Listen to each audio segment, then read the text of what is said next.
Dave, Dave, Dave, Dave, Dave, Dave. I'm here. Oh, there he is. There he is. There he is. Okay, so here we go. I sent you a little saying that yesterday. Welcome to Talking Niagara, everybody. It's Friday, May 16th, and we are here to kind of invite you to listen to our show about the news that impacts Niagara and the area. And, well, here's the thought for the day. So the library is there because not everything you find on the internet is true. But well, not everything you find in the library is true. So I'll counter that. I was just about to say that, you know? Yeah.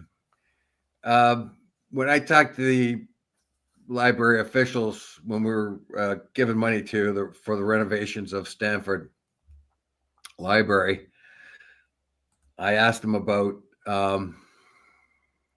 there was this trend for censoring books. There was a trend for censoring books that other people thought were not good for the world. And we found this happening in Vancouver. We found it happening in Toronto.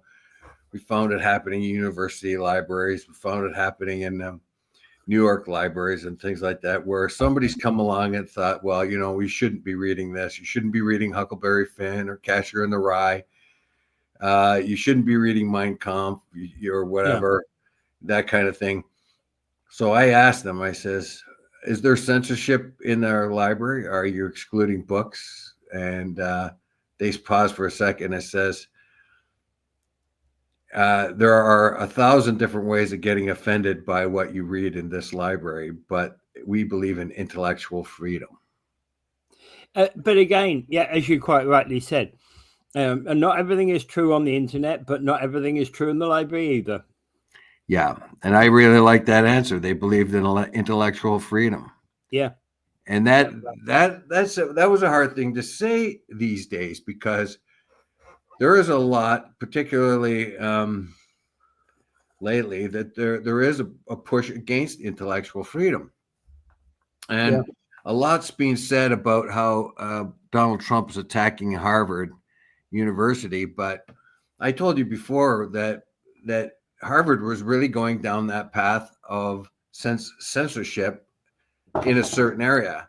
Yeah, it only had 6% of its staff recognized as conservatives, and I told you when he was on a hiring committee, when a guy did not believe in affirmative action, he was a very liberal person in every other way, but didn't believe in affirmative action. They said they couldn't hire him because he was a racist. And Pinker says, well, how do you know he's a racist? Well, because he doesn't believe in affirmative action. You see? And then later on, I never believed in affirmative action. I think it's the wrong message. Well, obviously you're a rank dog racist, as quoted at Harvard. I believe in proper equality, where you get to pick the right person for the job. Now, another thing he said, when they were going to have a debate, one of the professors was going to have a debate among his students, where some of the students would debate for transgender athletes, and the other half would vote against it. Harvard wouldn't allow that, because obviously there was only one right view, and that was for transgender. And so they wouldn't even allow the debate to happen. But that's completely wrong. That's mindless, because debates like that happen are the hub. Debates like that are the hub of certain elements of university life.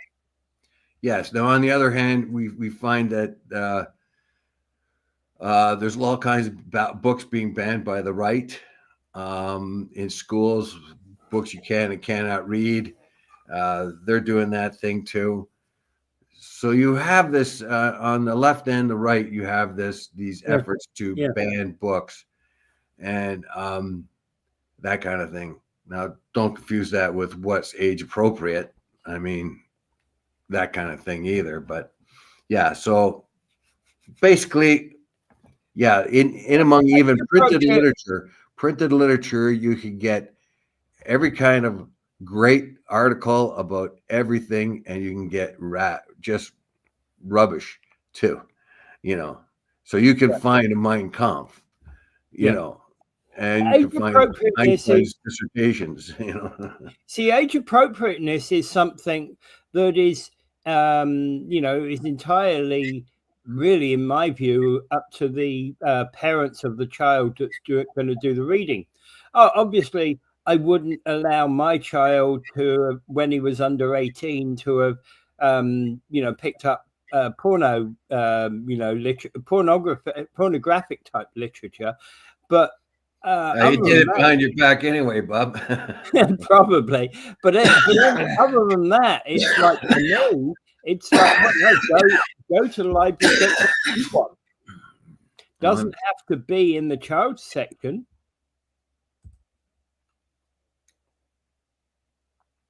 Come on, guys! Individual ideas are dangerous.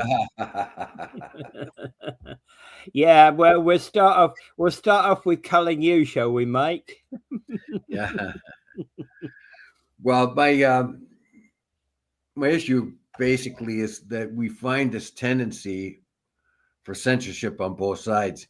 We do, and when our library officials said that they believed in intellectual freedom, and if you walk into the library, there's probably 1,000 things that will offend you in it.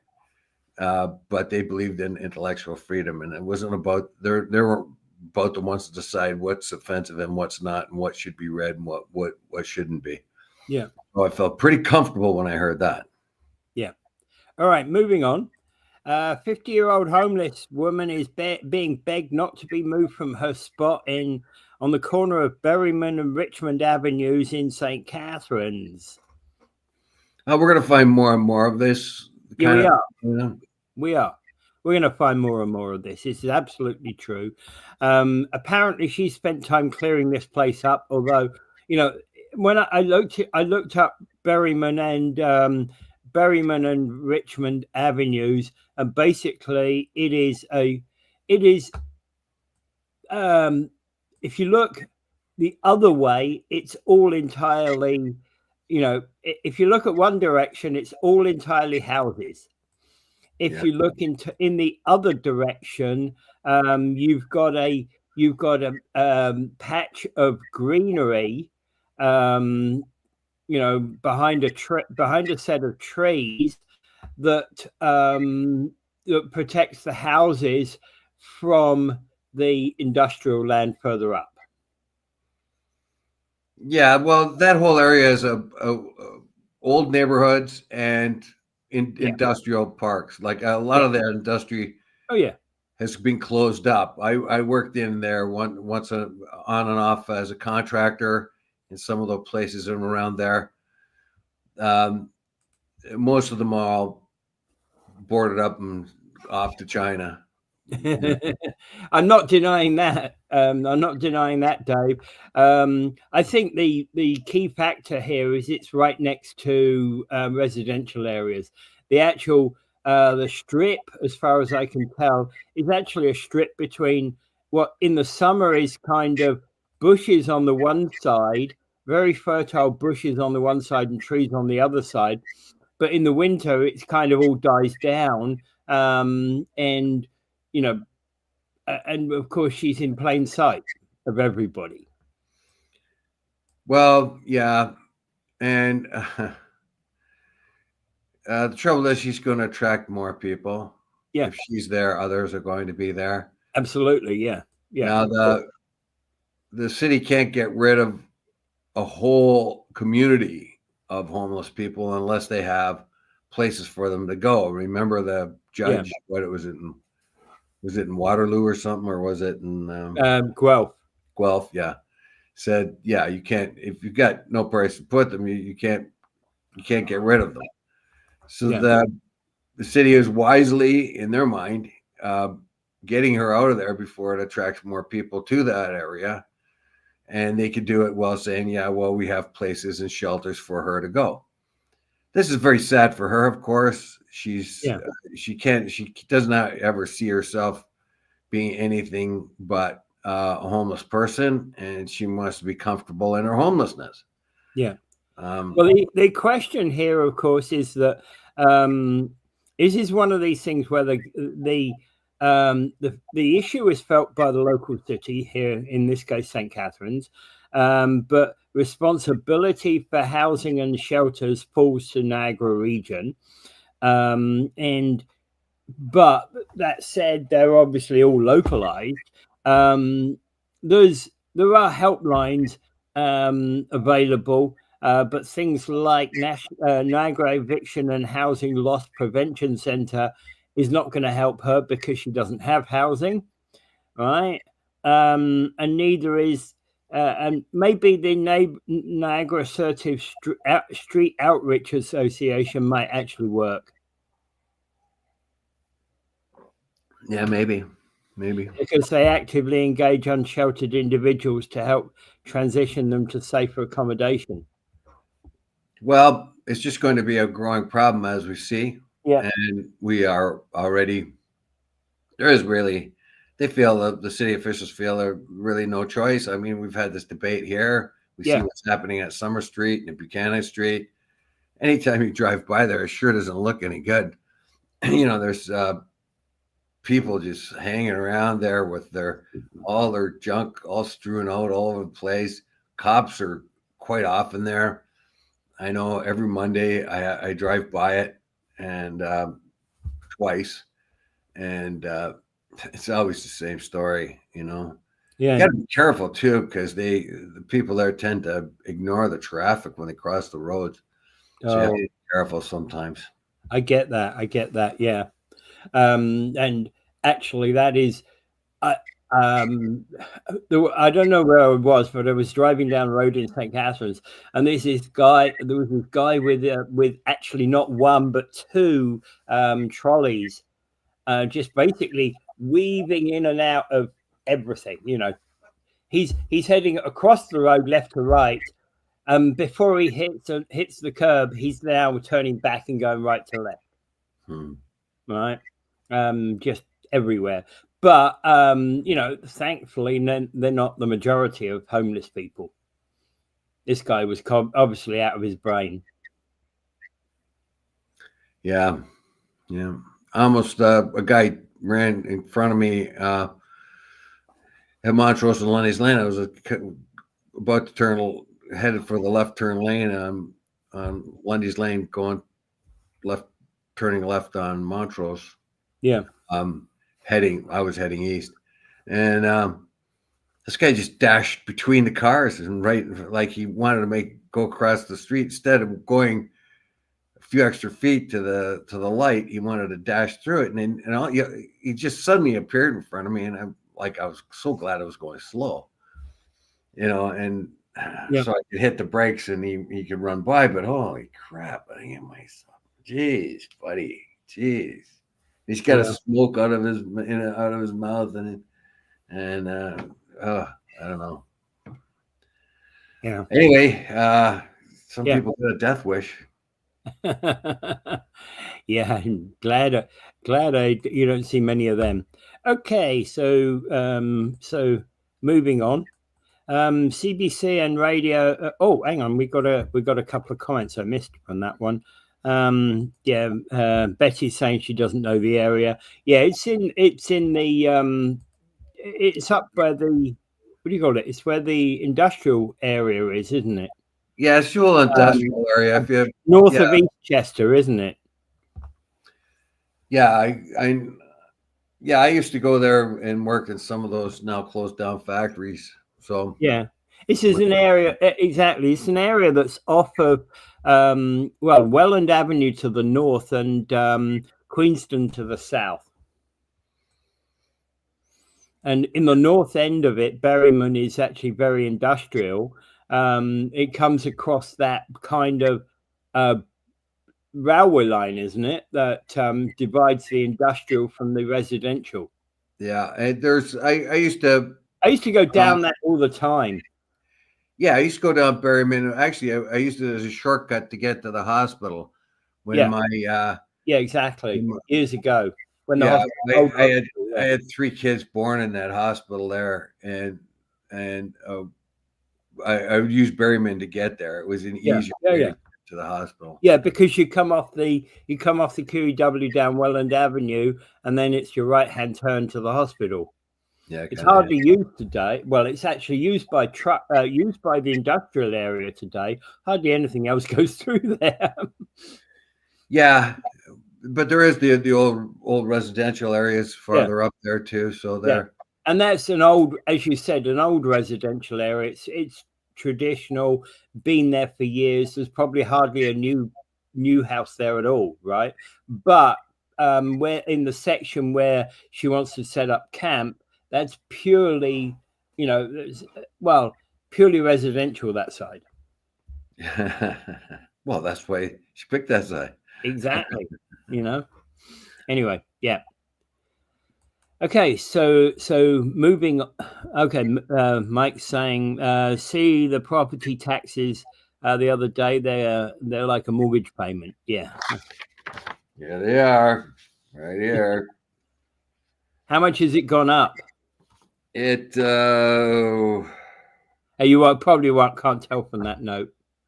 No, not percentage wise. Tells you where your money goes. 44% to region. Yeah, I saw that. Education, 6% to regional transit services, 4% to regional waste management.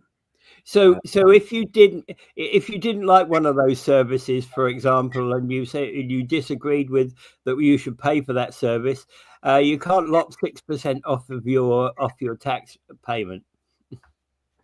Yeah. Hey, I don't use the regional services, so can I take that 44% off? Yeah. The answer is a strict, absolutely no, not in a million years. Yeah. Okay, so continuing on, Radio Canada is to scrap its much maligned performance pay for managers. That's actually an interesting thing, because I've had performance pay as a manager during my career, but it's usually profit related. There's some, not entirely profit related, but mainly profit related. There's a kind of complex formula about that works out how well your team did and how much they contributed to profitability of the company. Yeah, this is very, very at a time when the CBC was going to axe about 600 employees.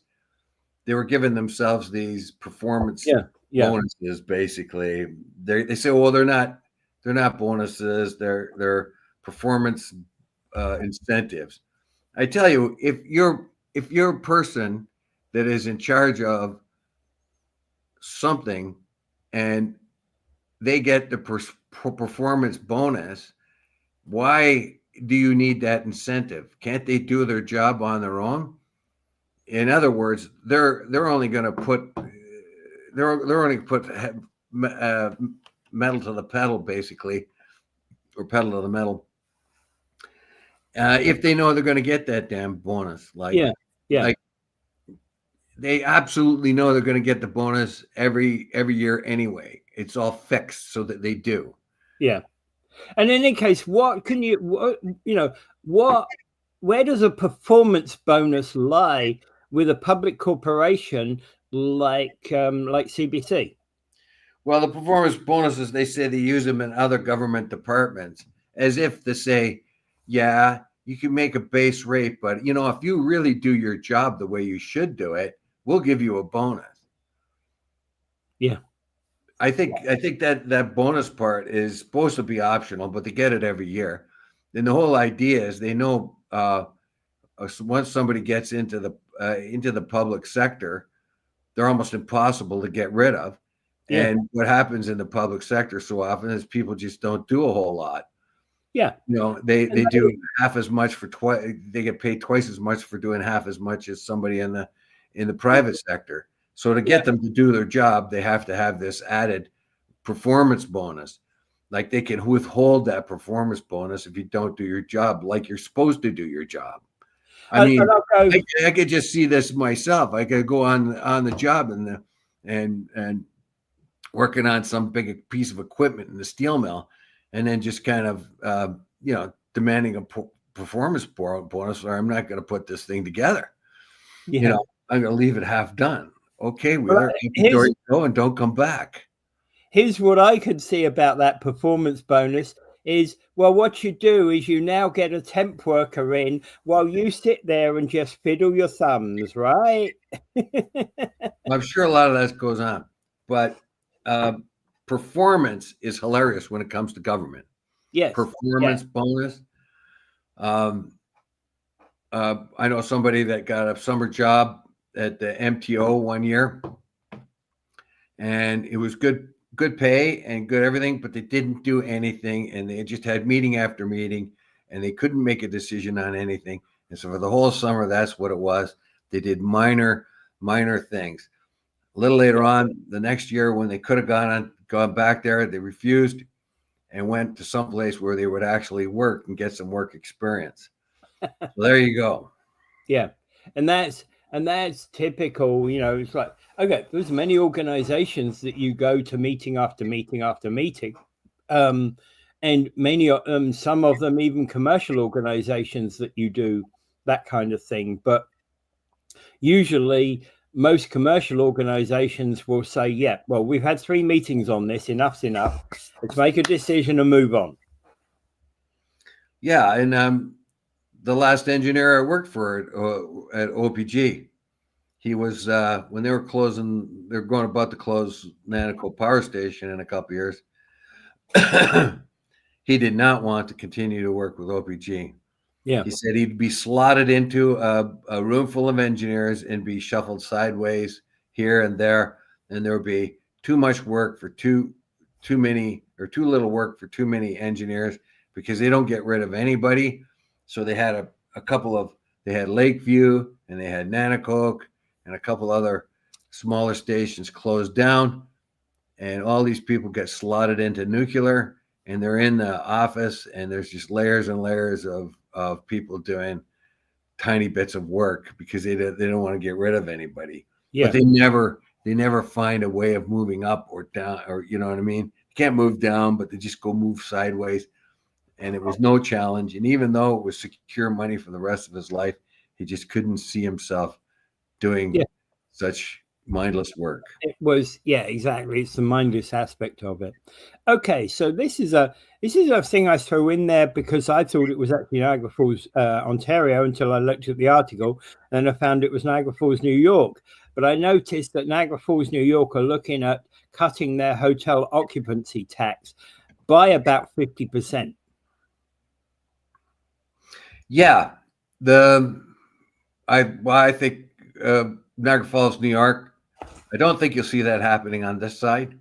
No, but I'm appreciative of the mayor and his comments, which is the idea of it will be how we make this more affordable. So when you're looking to a place to travel, you may have limited money because of the economy right now, and the challenge is the cost of everything. The cost of everything, household goods, has increased. Now we become hopefully a little more affordable for you, and that so that you and your family will come here and enjoy a great vacation in Niagara Falls, New York, of course.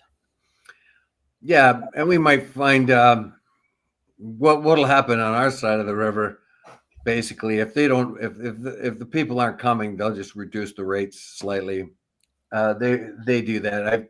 In the smaller hotels, I remember when there were tough times there, when they weren't bringing anybody in, they would reduce the price of the rooms just to get people in there.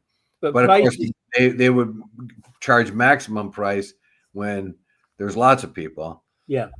But if there wasn't a whole lot of people, they reduced the price of the rooms. So I think that would probably be on this side of the river. They'll probably, because they expect a lot more tourists than they do on the other side of the river, that's what they might do if they find they don't have a whole lot of people coming. Yeah, and the thing is, like airlines, hotels have got kind of pre-booking adjustments that they do to the entire price.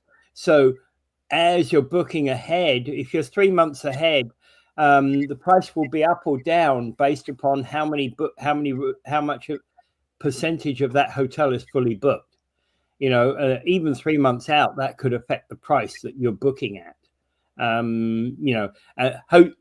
Websites like hotels.com have actually changed that whole equation. But I have to say that there's a difference in attitude between New York, Niagara Falls, New York, and Niagara Falls, Ontario.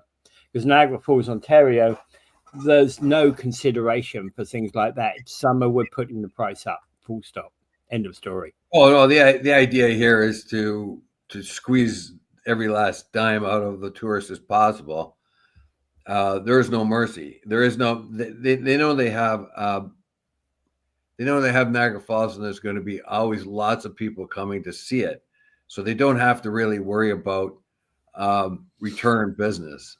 Basically, there are always going to be a lot of people wanting to come here, so they don't have to treat their customers all that well, because if you're not going to come here, somebody else will.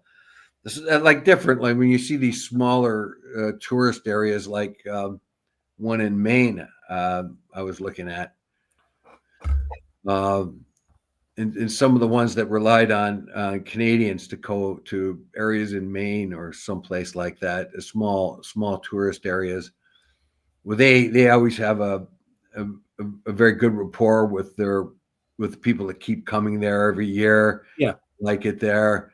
They love the venue, and so they have this personal relationship almost with their customers, and they always they're fair price.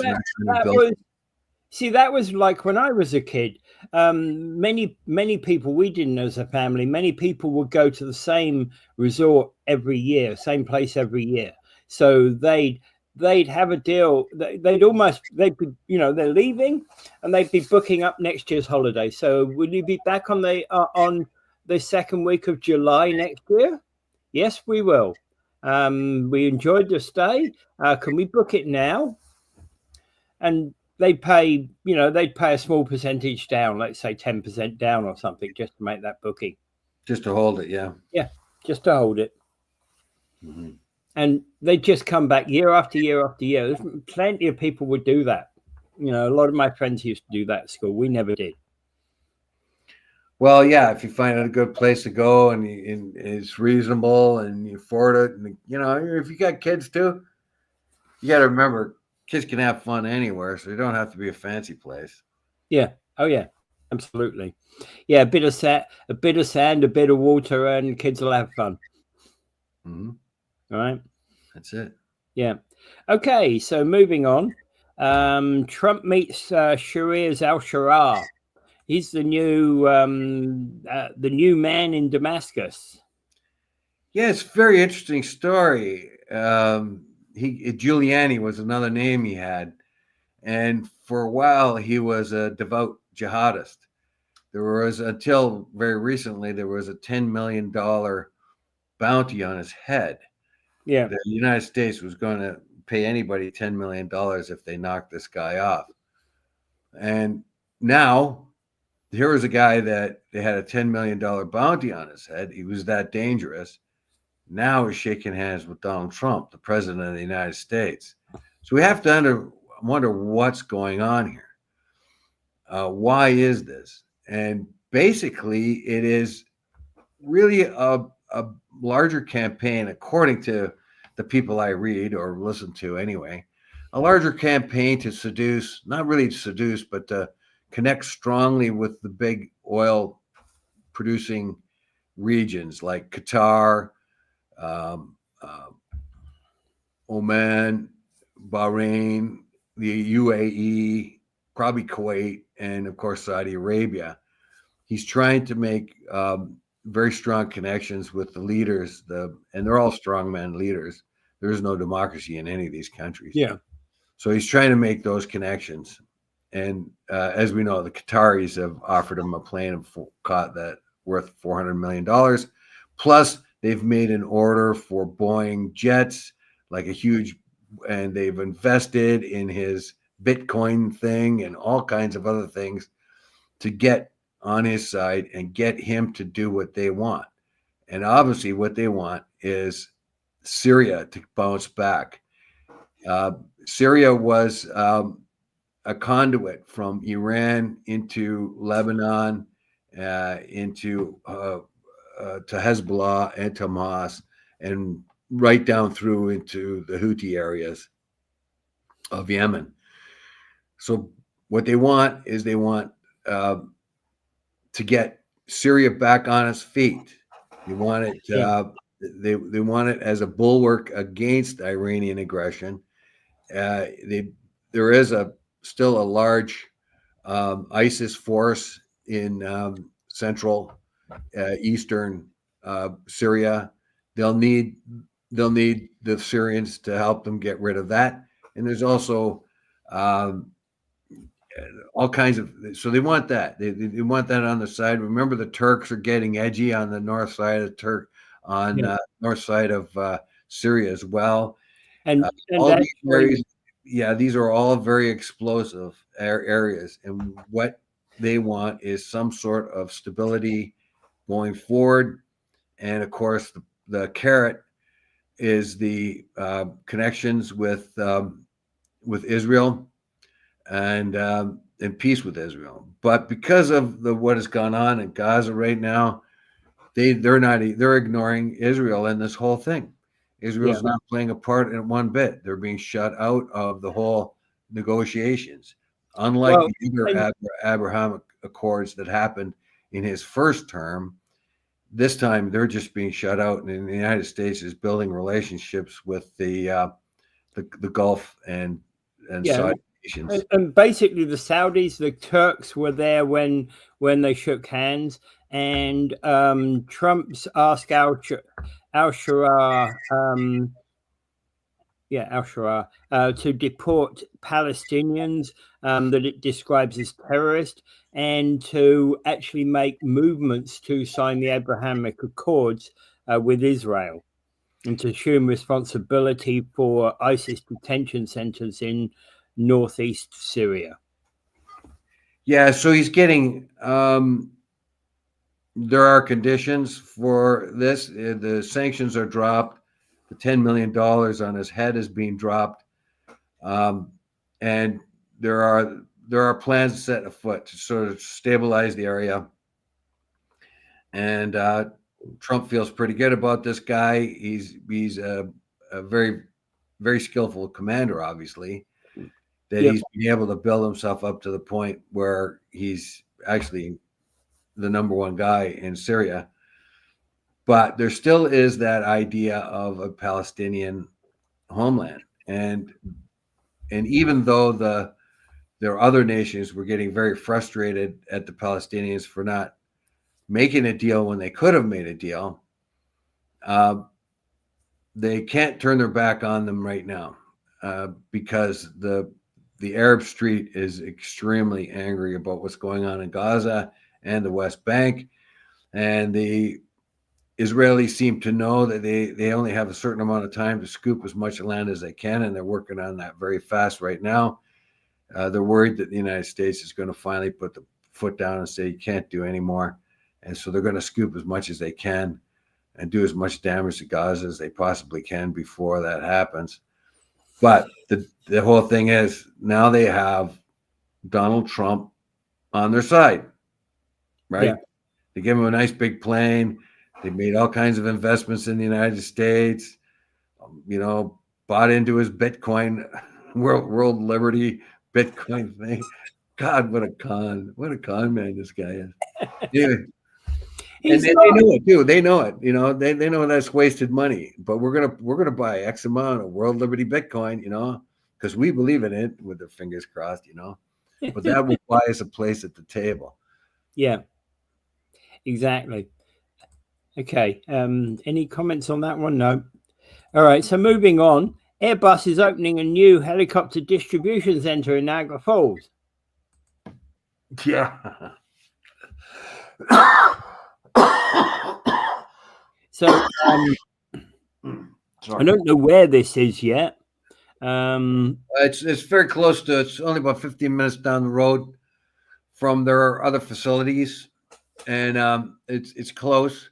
And basically, what it looks like to me is like a storage. Airbus has a facility in Fort Erie, don't they?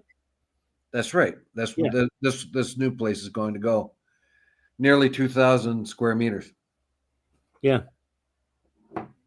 Yeah, I remember coming across the one in Fort Erie a while back, but clearly, obviously, Niagara Falls is just up the road from there. So I presume it's in the same basic vicinity. So it's, we've had a long history with Airbus and Airbus helicopters. This is a helicopter wing of Airbus. Yeah, there's been a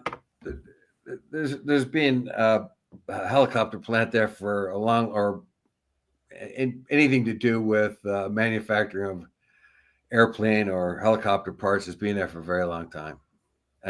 However, it changed management, and they had a deadly strike, and people left. I remember, I don't know, there was all kinds of hoofra, but everything's sort of settled down now, and they seem to be doing fairly well.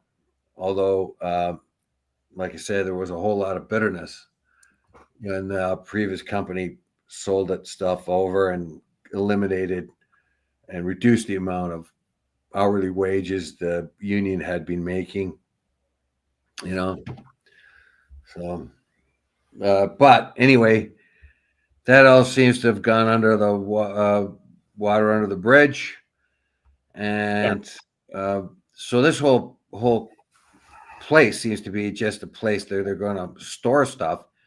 It's all done in point form in this article. It's they're looking. I was looking at the Airbus, the page on Airbus about this, and there's not much more detail on the Airbus thing. They're looking at accelerated shipping timelines, significantly increased on-site storage capacity for spare parts, which obviously feeds into the shipping. Establishment of central distribution hub, strengthening the region's position in leading aerospace manufacturing. So they're looking at making sure their helicopters are maintained. Yeah, it's basically it's only going to have this huge facility is only going to have 12 to 15 employees. It basically is going to be logistics, what they call logistics. I don't know how they do that, but it's going to be a lot of spare parts and probably, I don't know, maybe some engineering or whatever. It just gives them more room, but it's not a facility that's going to take a lot of people to run. So it's like these kind of logistics and things of that kind. I think it's basically we need this or that, and so you can send it down. You find this trend now, the just-in-time delivery systems that were working so well for the last 50 years have found there's a weakness, an Achilles heel with that. We saw this with COVID, and now we're seeing it now again with the tariffs. That if you don't have the spare parts, if you don't have something, your operation closes right down. Yeah. Previous to the just-in-time, you had a storehouse full of parts, and you went through that, and you kept replenishing that storehouse. So you had, X amount of parts, and you'd use them and replenish them. But you had a storehouse full of parts. That cost money to make a building and contain that many parts. So they went with just-in-time, which worked very well. It's much more efficient. However, when those supply lines stop, so does your factory. Yeah, and especially when it is especially important for many companies when your supply lines are global. Yeah, and because you can't even between Niagara, even between the States and Canada, like if this tariffs suddenly go way up, then things won't be bought as much, and you might have to start sourcing it from another country. Yeah, Well, apart from the tariffs, all you need is it takes 3 days to get something from one part of the US to another part of to say somewhere in Canada because of the timelines is essentially there. Just in time actually is good if you've got if you're, for example, you're a car assembly plant and you've got the door manufacturer, the roof manufacturer, the trunk manufacturer, the engine manufacturer all down the road, because as they're pumping out an engine, you're using it. Yeah. Yeah, I was looking at the wrong article, the other one on Airbus. Yeah. So I don't know, it's just a good fit. And well, you know what? You're going to get construction jobs, so that's a good thing. Yeah. And you're going to get more of a tax base for Fort area, which is another good thing. It shows confidence in the industry here, even though it's small when it comes to, like, there's 300 guys working the factory, and if 10 to 15 people will be working in this new facility. Although it's not a whole lot of jobs, there's lots of spin-off jobs, of course, and there's money coming into the coffers of Fort Erie. Municipal coffers from taxes. So it's generally a good thing. What we generally hear is industry shrinking and going away. Yeah. So if they're building something like this, it's a good sign. Yeah, absolutely it is. Yeah. All right, moving on. Okay, so transatlantic tunnel will get you from New York City to London in 54 minutes. Science fiction or what?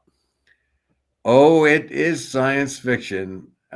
Well, nothing's impossible, but that's not going to be too possible anytime soon. It's fanciful, I mean, when they built the channel, there had been attempts already and thoughts of doing that. Yeah, but you're not going 12 miles down there to build channel tunnel. You're going, the depth of the the depth of the English Channel, and you know how far down you need to go. And you, as you said, there had been prior motions to get that done before. All you're doing now is, with modern machinery, making that a reality. I guess. And but it was thought to be possible.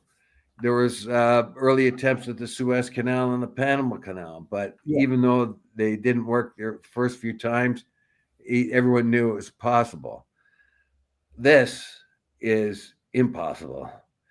Nothing. Let me put it this way: nothing's impossible, but it is impossible unless there's some huge technological breakthrough that will get some kind of let's put it this way: machine that will cut through there at breakneck, because it's so impractical.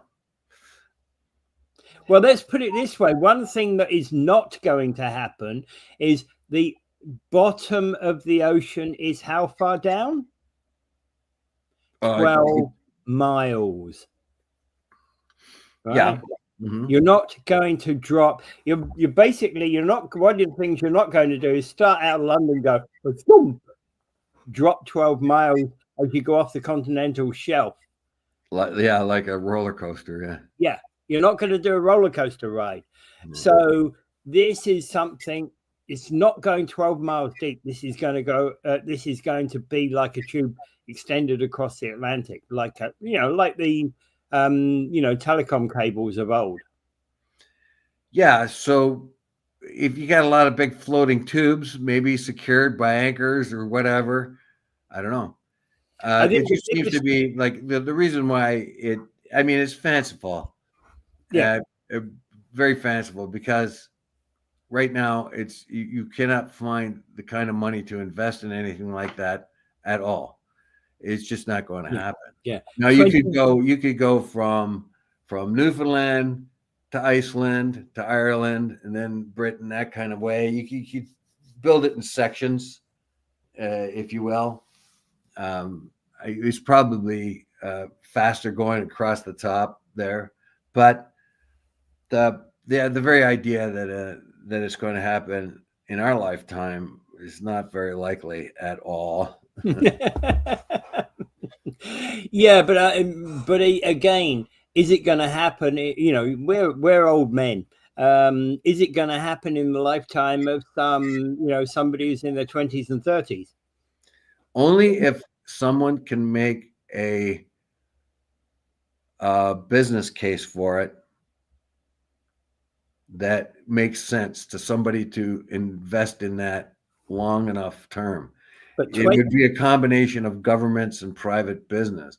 yeah, If it was determined that such a thing would improve the economy of Europe and North America, if you could put this thing in, if it could be determined that that was going to make any amount of difference at all to the economy and in a very positive way, it would have to be a very, very positive way, then they would. And as far as I'm concerned, all they will do is just ask that bigger and bigger ships be built to take the cargo, to take people. There'll be just more and more airlines being built. Do you think Airbus and Boeing are going to stop making airplanes? Yeah. Well, in fact, actually, the interesting thing is about it is it takes 3 months to cross the Atlantic nowadays with these mega container ships. Getting your cargo from here to London is a 3 month thing. No, it's not. It is. No, it's more like 3 weeks. What are you talking about? From the moment, No, I mean from the moment that your load is picked up to the load being dropped off, not the actual physical time to get across the Atlantic. So, but the Atlantic crossing is not 3 months. No, the Atlantic crossing isn't 3 months, but when you put all of the bullshit, bullshit on both sides across, it adds up. Well, usually a ship shows up. Usually a ship shows up and it unloads its cargo and picks up any other cargo that's there. So all the BS has already been done. Yeah. Oh yeah. But it's getting through the BS that's the issue. Oh yeah. And that wouldn't go away with the transatlantic tunnel. I could probably imagine that probably 3/4 of everything going through a transatlantic tunnel would actually be cargo, not people. Very possible.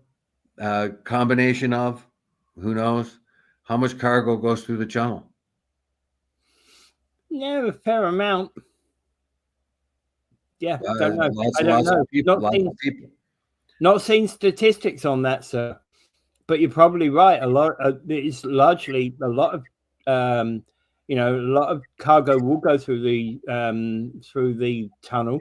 There is a lot of cargo. As a matter of fact, they find would-be asylum seekers in amongst the rail cars and stuff like that, carrying materials. But they also carry passengers as well. So I don't know. I think it's just at this particular time it's very fanciful. Yeah. I mean, well, $20 trillion price tag is extremely fanciful.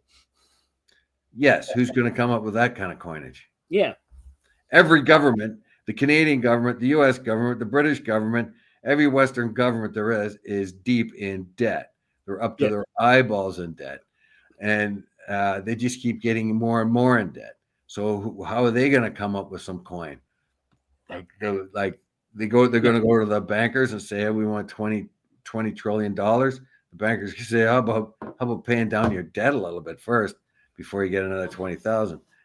If they say, well, that will improve the economy and such and such and make so much extra money and whatever, yeah. But any kind of enterprise like that would take dozens of years because look how long the channel took. Yeah. Oh yeah. It took quite a while to cut it through there. Yeah. Eurotunnel was 20 years in the making. Yeah. So if you're going to transatlantic, even if you take the circle route across the top there of the globe, the Great Circle routes, which are the shortest routes across. Yeah, even if you do that, it's going to be quite a feat, extreme expense. It could be done, of course, it could be done. We have all kinds of engineering to do it, But we also have. Yeah, but I also have to ask the question about this. Remember, the Mid-Atlantic rift, the Mid-Atlantic thing, like where Iceland is prone to earthquakes. So what happens if the thing breaks up in an earthquake? Well, yeah. Now get the insurance to pay. We'll see Yeah, about that. yeah, That who's going to insure something like that? So yeah, it's an extraordinary project. Yeah, of course, it would have to be flexible too, because for one thing, you're not going to be able to go down 12 miles down and then across and then back up again. And first of all, like you said, you're going to be going the right in the middle of Iceland and right down the middle of the Atlantic Ocean is the two major plates that are separating a couple of inches every year. yeah. Right. If you look at it, goes right through the middle of Iceland. So one half of Iceland is moving east an inch, and one half of Iceland is moving west an inch every year. It moves. So that's an expansion, a rather rapid expansion for geological time. And like you said before, you get those two plates, you get earthquakes and volcanoes. Yeah. Oh, yeah. Yep. Exactly. And how would you deal? How would you deal with? And you'd have to be on earthquake watch, all the time, and maybe even shut the system down if there's an earthquake. What do they call that? The transatlantic trench or whatever it is. Yeah, not trench. No, transit. Uh, Plate. The no, it's it goes from the whole. It goes down the whole Atlantic. That Yeah, like just about right in the middle. Barrier. yeah. Yeah, and Iceland's one end of it. I just don't remember what it's called, but it's a huge mountain range. It's the longest mountain range in the world, except it's all under ocean. Yeah, and it just keeps shifting. Like what happens is there's in that particular place the Transatlantic Rift. What? Transatlantic Rift is what it's called. Rift it is. Okay. Yeah. Right. And then it just comes up and then moves out like this. Whereas other places, like say in California and the west coast of Canada, you've got subduction going on. You've got one plate going on to the other, but not in the rift. It's moving like this. So you have molten material keep coming up and displacing the molten material that's there already. So it's moving aside one way or the other. Hey, if you put it, and hey, Dave, if you put it in the right place in Iceland, you can buy a 25-acre plot of land in Iceland today and have that to be 5 million acres in a million years' time, in 10 million years' time. Talk about an investment. Yeah, that's an investment for you. I highly recommend that investment. Not. Well, it's kind of like my idea of investing in Hudson Bay shoreline because of global warming. Sooner or later, it'll be wonderful beachfront property. I'm buying now. Not. Yeah. Okay. All right. Moving on. We have to enjoy stories like that. So moving on. Toronto's Rogers Stadium is weeks from opening, and it's hiring tons of jobs, apparently. This is a stadium that is going to be used for music venue. It's a music venue event. Yeah, I kind of like the Rogers Stadium that is there now is being enhanced just for baseball. And this other one or whatever is supposed to be the music venue area. And I really didn't tell me. This is not anywhere near the current Rogers Center.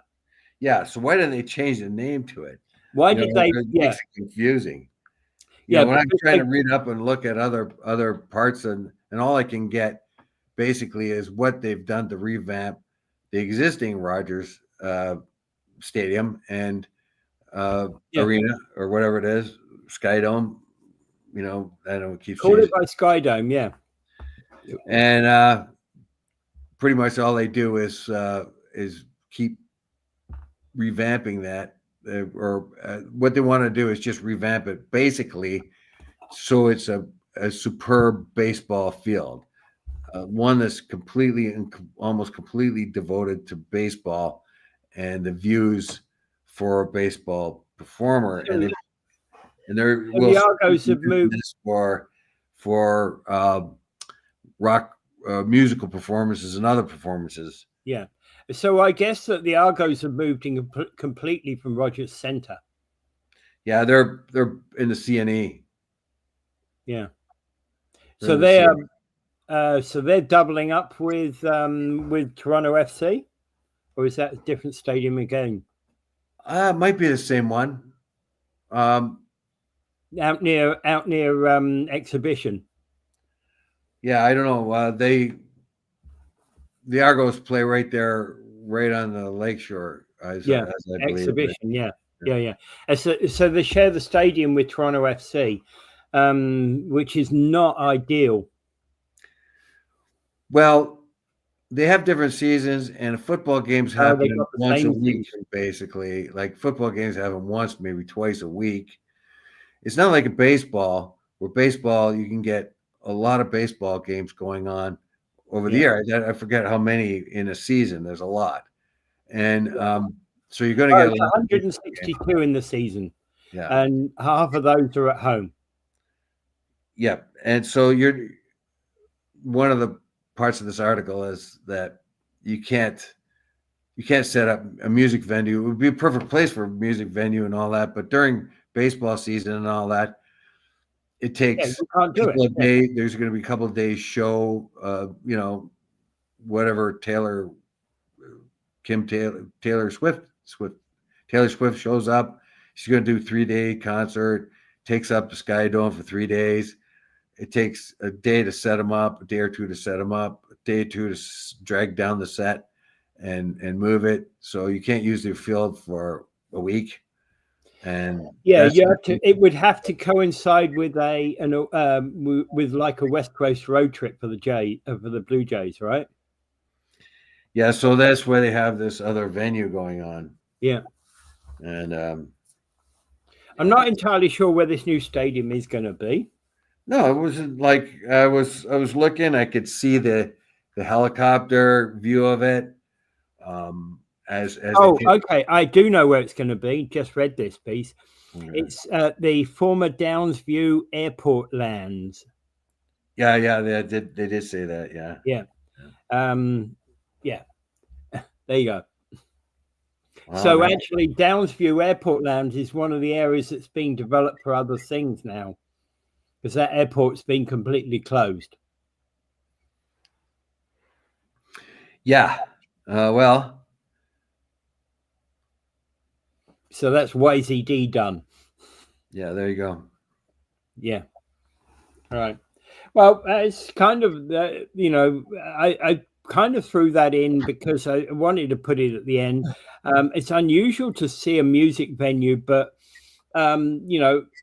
doubling up of stadia is very difficult because, for example, a baseball stadium with football lines on it is really annoying, and they do have the same season.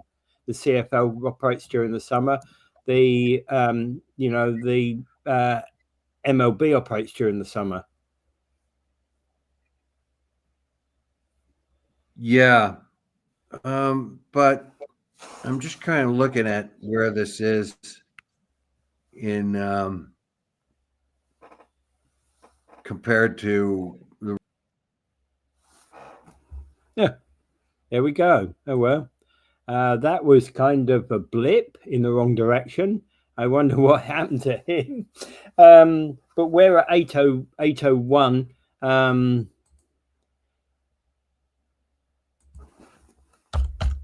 Let me see if he's actually rejoining, but I doubt. I'm just gonna close this.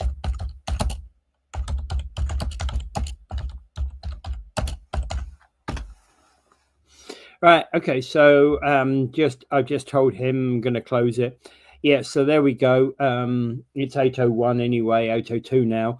And thank you for being with us all week. Dave would thank you, but he's not here. I don't know what happened with him. But we'll just say goodbye to everybody and say, hey, have a great day and have a great weekend. It's a long weekend this weekend, and we'll see you on Tuesday.